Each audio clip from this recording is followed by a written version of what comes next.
Welcome, and thank you for joining for another whiskey review. Today, we're going to take a look at the Talisker 8 2020 Diageo Special Release. Dustin comes in at natural cask strength of 57.9% ABV and finished in rum casks. Interesting.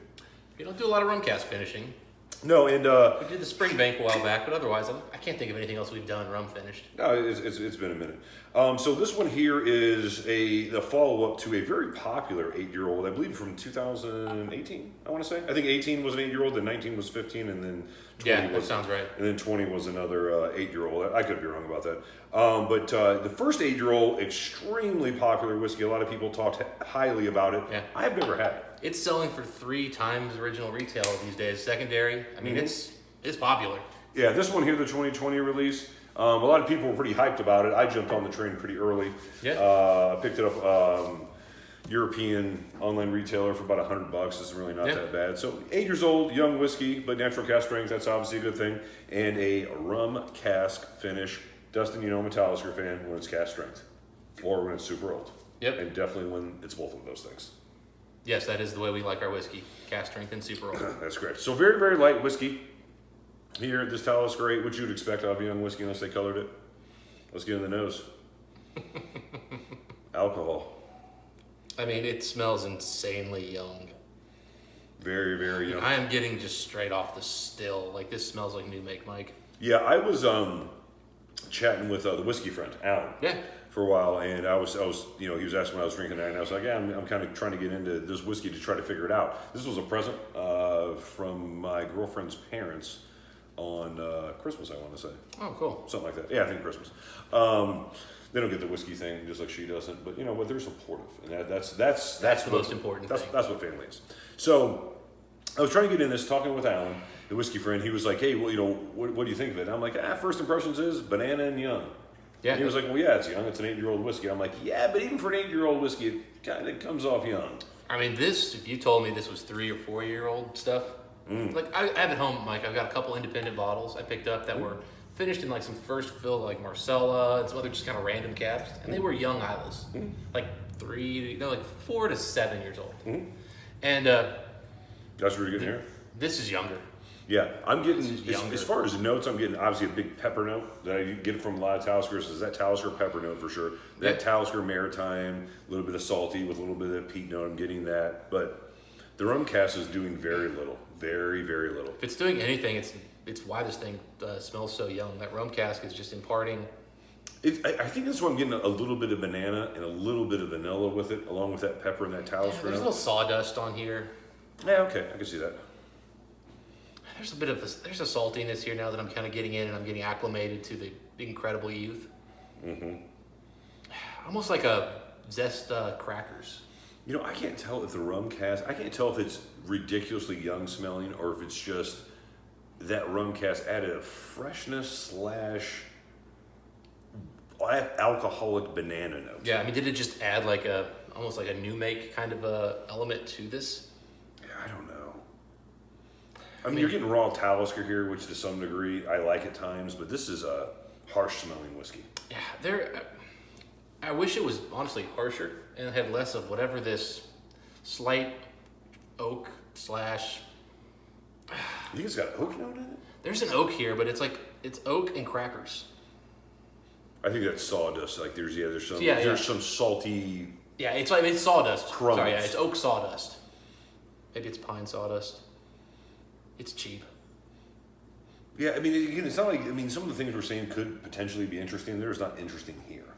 No, the balance is not quite where I'd like it to be, and I couldn't tell you how to fix it, but I can just tell you it's super sweet, which I like, but it's almost too sweet for the rest of these elements that then just kind of Feel clumsily put together. yeah. It's like a child put together a paper mache. You know what I mean? Like, okay, Yeah. well, you're my kid, so. I don't know how many they made of this, but you'd think there were enough casks where they could have found a nice balance somehow, and I just don't think they got a balance. I think they wanted intensity, though. All right, I'm just going to go into right, Mike. Yeah, so what I was saying earlier, it's like, I don't have kids myself, I have nieces and nephews, right? So when they're younger, like they bring you pictures, oh, look, we made this for you. Like at, Thanksgiving time, we drew you a picture, we did some type of paper mache. And they're children, so they're not good. Yeah. I mean, it's not like, they're Van Gogh or anything over there. So you try to be positive. In the back of your mind, like, okay, well, you might have talent, but it's not showing yet. And that's kind of what I'm getting with this whiskey. There might be something here, but they didn't let whatever happen long enough for it to actually get to that point. Yeah. This is untapped potential, and I'm trying to be kind. Yeah. It's either that or it's garbage. Yeah. That's where I'm at with it. What do you pick on the palate? So it opens up, actually, I really enjoyed the first initial offering. It's Talisker, and I like Talisker. And then the finish is that young, spirity. I am starting to pick up on more like rum notes. Again, it's like a coconut rum or something, or banana coconut rum. The palate's quite a bit more interesting. Yeah, I mean, up front, well, again, I think the balance works here because whereas before I was smelling all those things at once, on the palate I get nice Talisker and then I get a finish, and that helps it a lot. Yeah, so you're right. So yeah, it's a little punchy at first, but then kind of once you get past that, there's a lot of those Talisker notes. I mean, when I mentioned earlier, it's kind of like raw Talisker. It is. It's kind of like raw Talisker, and that's what you expect out of an 8-year-old whiskey. Very maritime forward, which is what you want. Yeah, that'll warm you up, and it sticks with you. Like the finish and the palate are quite a bit better than the nose. And usually it really doesn't work that way, because I've had this bottle open for 6 months. So it's not as if this is our first time, even though it's a relatively full bottle. It's just not terrible. Yeah, we've both had this on more than one occasion. More than one occasion. Still, as you can tell, guys, we've been pouring it gently because we've not felt like we wanted to have a lot of it. Okay, but besides all those Talisker notes you just mentioned on the linger now, there's a bit of sourness. Oh, yeah. Which I don't really like in whiskeys for the most part. Sourness. Sour has to be something that balances out the rest of the whiskey at that moment. And now with water, it's becoming more sour on the nose. I was getting ready to say, it's definitely... You know what it reminds me of? It reminds me of Balvenie 12 single barrel, as far as the sour note. Yeah, it's not quite that sour, but it's bordering on that sour. Yeah, but that one was kind of... That one worked. This one doesn't work. Hey, look, obviously they were going for sour. Yes. You know what I mean? That was the idea. They thought, okay, hey, this is sour. This works together. I mean, again, everyone's different. I just don't think it works. Yeah. This is the kind of whiskey that I think a Ralphie would really enjoy because he likes some of these challenging drams where he wants to add a few drops of water, take a few less, add a little bit more, kind of play with it. And he likes those. If you want a challenge to get to the best version of a whiskey, this is a good challenge. Yeah. And he likes those off-profile, kind of sour, earthy, I want to say more old school notes. Well, with any of these Diageo special releases, which I am in general impressed by, I don't care what direction you go in. Just go in something that's different. You know what I mean? Show me a different side of that distillery.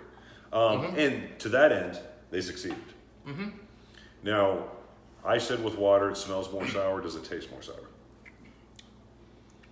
It has the sourness on the finish, but no. It's... actually upped the coastal elements, brought the sweetness down just a hair. It's still sweet as hell. The finish is still young, youthful. I think I did swallow it wrong, which was unpleasant as well. This is a strong, punchy whiskey. I mean, I don't get a lot of bite usually from scotches, even 60%ers.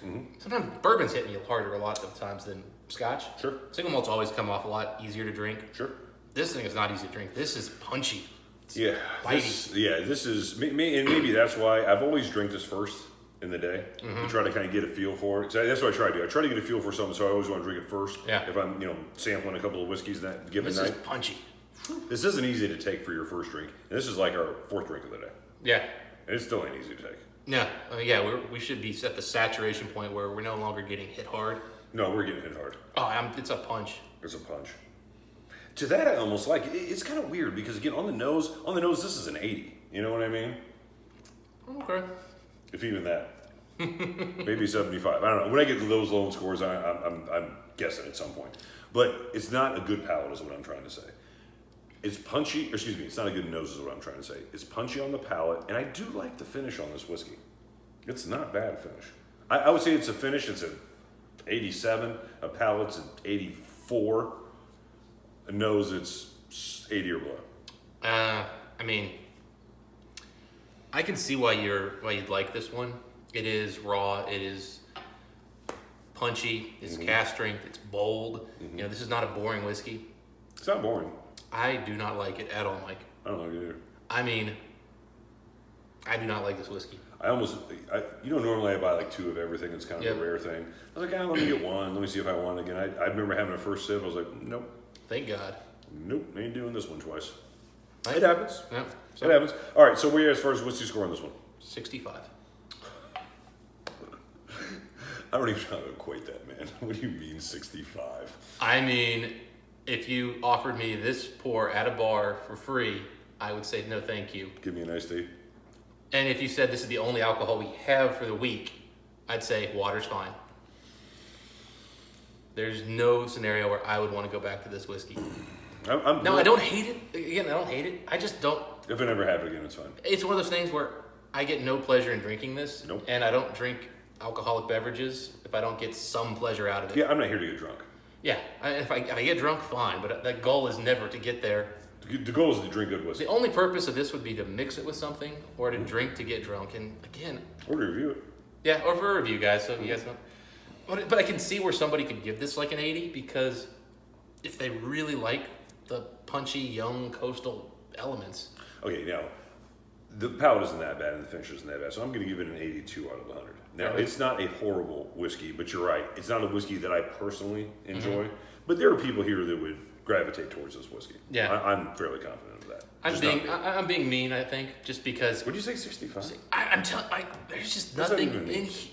It literally means there's nothing about this whiskey that I have positive things to say about it. You don't think it has these as a punchy palate and it's got some of the raw Talisker notes, pepper, salt? I get the salt. I notice a little pepper.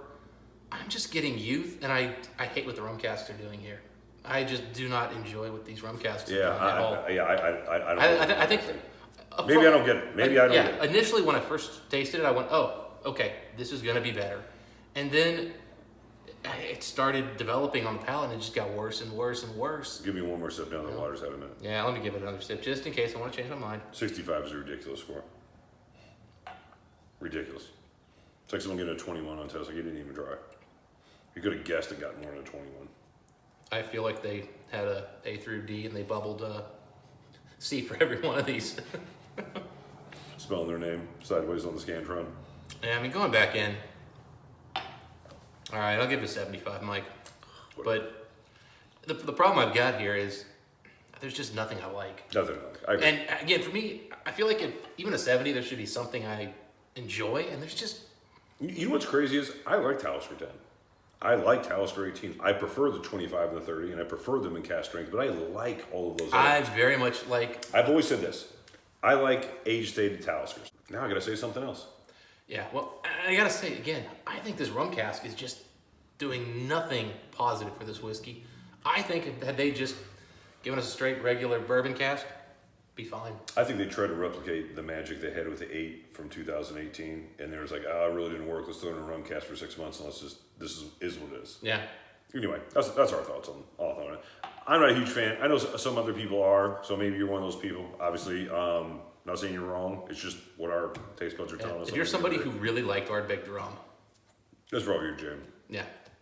You're probably that type of guy. I mean, I liked it more than you drink a beer in between having drams. You know, an IPA between drams might actually work with this. Maybe. I don't know. Anyway, you see where we're at with this one. We want to once again thank you for joining for another whiskey review. Tell us what you think. This is not an available bottle everywhere, but I think enough people have had it where I think a few of you will actually have had this bottle or have this bottle in your collection. So again, mean no offense, just giving our honest opinion on what's going on. And so we'd like to hear yours as well in the comment section. And until next time, Dustin, what do you wish the folks? Happy drinking. We'll see you then.